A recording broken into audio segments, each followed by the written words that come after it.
Assalamualaikum and good day. We are Group M, and my name is Mohammed Zulfi bin Suhaili. And as part of our Fluid Mechanics 2 group assignment, we're going to present to you rocket engines converging and diverging model, the Laval nozzle system. As an introduction to the function of rocket engine nozzle, it functions by taking high temperature, high pressure gas produced in the combustion chamber and accelerate it into a high velocity exhaust jet to generate thrust. And unlike planes, it must carry all their propellant mass and produce forward push purely by ejecting this gas backwards at extreme speeds.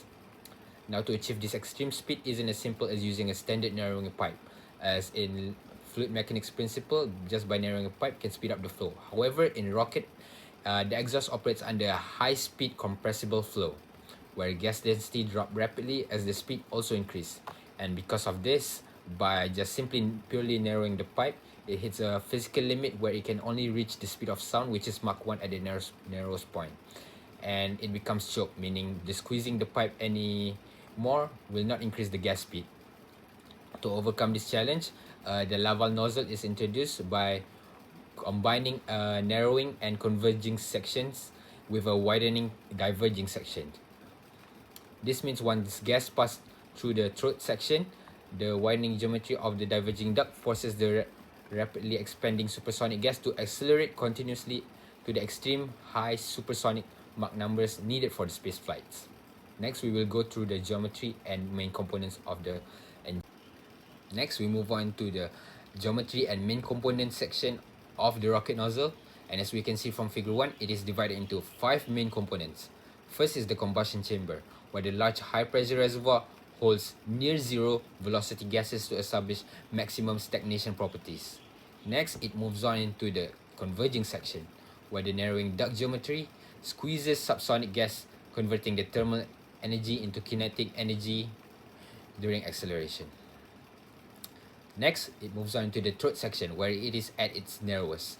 At its narrowest, the flow turns into sonic or Mach 1 and chokes, locking maximum mass flow rate. Then it moves into the diverging section, where the widening channel forces rapidly expanding gas to accelerate continuously to higher Mach numbers. Next, at its exit, the exit error ratio dictates exit pressure and velocity as exhaust leaves the engine. Hello, my name is Martin. I'm going to talk about the compressible flow effect, or basically the expansion free flow effect on the air or gas on the double nozzle. So basically for air or gas, there is going to flow, uh, and as they are flowing, the density may not be constant, especially if they are reaching speed of sound. And if they are increasing to speed of sound, 1 Mach, we can say that they are expanding expanding flow. So the flow regime basically explained from low subsonic 0.3 below, there is going to be assumed no instability effect. But from 0.3 to 1, maybe there is going to be consolidation. And for example, the level nozzle, even at subsonic speed, we assume there is going compressible effect. And from sonic to supersonic, there is going to be very important compressibility effect. Again, I might as well just call it expansion, because from converging to diverging, we always deal with expansion, and because of expansion the density decrease, and this also cause the setting pressure to decrease. And because setting pressure to decrease at throat section, if the setting pressure is actually 0.528 of the stagnant pressure, we can say that the flow is choke, and choke flow is where the minimum area achieve a sonic condition. And from this choke flow 1 MA to diverging section, as basically the diverging area is larger, and this allow for the opposite of area decrease as speed increase. Now as the area itself is increasing, the speed also increasing. So from sonic we achieve supersonic, and from supersonic we can achieve larger supersonic speed, given that there is going to be a factor of downstream pressure and shockwave effect. And we can go to the force and limitation. Basically, again, from subsonic to supersonic, because of expansion, there is a very advantage. Also, we can convert thermal or pressure energy from usually combustion chamber into a high velocity thrust exhaust for usually jet engine. And this is very important one, limitation. One of the limitations is that it is very sensitive to pressure. Does it matter ambient or reservoir? basically it need high ratio, but also the ratio can prevent soak wave, and this can maintain high efficiency. That's all for me. Thank you. Hello everyone, my name is Shahmi Farkullah. So I will explain the flow behavior inside a De Laval nozzle, which is responsible for converting the thermal energy of combustion gas into kinetic energy to generate thrust. As shown in the table, the gas properties change continuously as the flow travels from the combustion chamber to the nozzle exit. First of all, in the combustion chamber, the combustion process produces gas with very high pressure and temperature. At this stage, the gas velocity is relatively low because the chamber has a large cross-sectional area, so the flow remains subsonic with a Mach number less than 1. Next, the gas enter the converging section, which is shown in the nozzle diagram. Since the nozzle area decrease, the gas accelerate. As a result, the velocity and Mach number increase, while the pressure, temperature, and density gradually decrease. However, the flow is still subsonic throughout this region. Then, gas reach the throat, which is the narrowest part of the nozzle. At this point, the gas reach the speed of sound, meaning the Mach number is exactly 1. This condition is called choke flow, and it determines the maximum mass flow rate through the nozzle.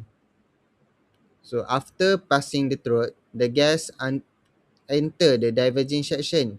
Although the nozzle area now increase, the gas continue to expand and accelerate because the flow has become supersonic. Consequently, the pressure, temperature, and density decrease further, while the velocity and Mach number increase significantly. Lastly, at the nozzle exit, most of the thermal energy from the combustion chamber has been converted into kinetic energy. The gases leave the nozzle as a high-speed exhaust jet, producing the thrust required to propel the rocket. That's all from me. Thank you.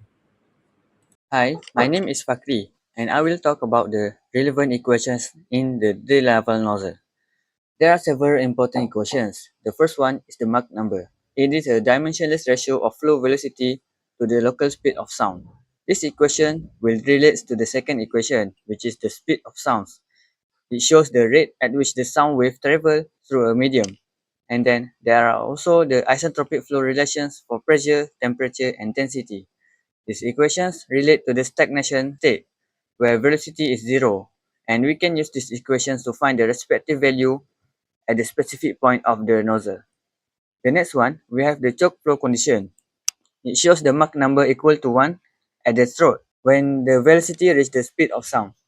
And we have the mass flow rate equation that shows the fluid mass passing, the amount of fluid mass passing through a cross-sectional area per unit time. And the next one is the area Mach number relations that shows the relationship between cross-sectional area and the Mach number during the isentropic flow. Last one is the critical pressure ratio. This equation shows the minimum pressure ratio required for the nozzle to become choked. And that's all from me. Thank you. Now we go on to the nozzle exit condition. The efficiency of the converging-diverging nozzle of the rocket engine depends on the correlation between the pressure of the exhaust gas exiting the nozzle, PE, and the ambient pressure, PA. The ratio of expansion decides the exit velocity and exit pressure of the exhaust gas. There are three types of exit condition: perfect nozzle, under expansion nozzle, and also over expanded nozzle.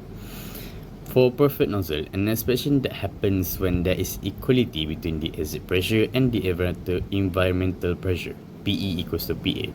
This state is the optimum state of expansion for the specific operating state. As stated by NASA 1990, where possible, epsilon is chosen so that PE equals to PA and the rocket operates at optimum thrust. Under expansion nozzle, an expansion that happens if the exit pressure is higher than ambient pressure, PE is more than PA. According to NASA 1990, under expansion happens when the exit pressure is higher than ambient pressure. and the result is that the plum expand outside the nozzle. Lastly, we go to the over-expanded nozzle. It happens in a situation where the exit pressure is less than environmental pressure, PE less than PA. NASA indicate that in overexpanded nozzle, the exit shock can move inside the nozzle. In case of severe overexpansion, NASA stated that there is likely to be separation of the flow exiting from the nozzle walls. We go on to the shock formation. A shock formation can occur when a supersonic flow experiences sudden compression due to pressure difference between the exhaust gas and the surrounding atmosphere. This can happen under the under-expansion and also over-expanded. For under-expanded nozzle, there is possibility that the exhaust jet contain multiple expansion and the compression wave leading to the formation of shock cell outside the nozzle. For overexpanded nozzle, shock can occur within the nozzle as the flow tries to adapt to the higher external pressure. In case where overexpansion is severe enough, flow separation can occur.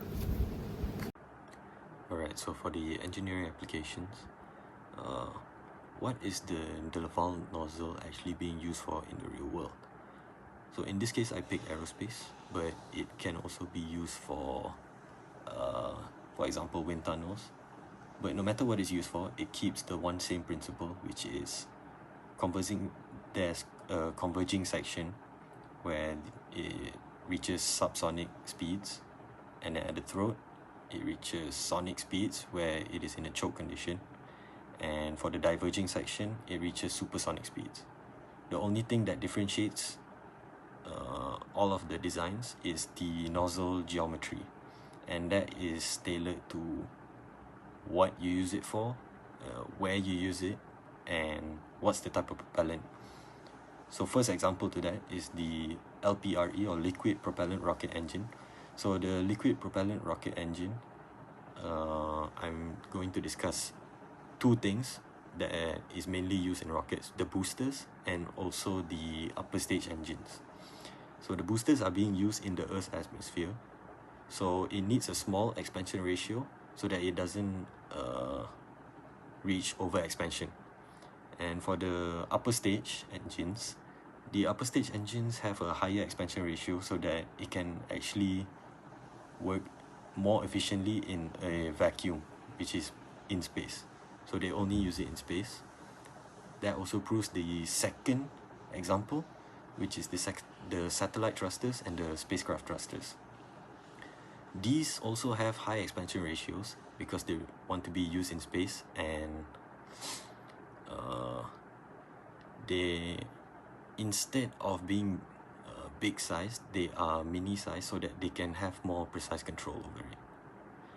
And lastly, the nuclear thermal rocket nozzles. So these actually work the same as liquid propellant rocket engine, but it replaces the chemical combustion with nuclear reactor core heating up liquid hydrogen, and it sends very high temperature gas through the nozzle, and that creates more thrust.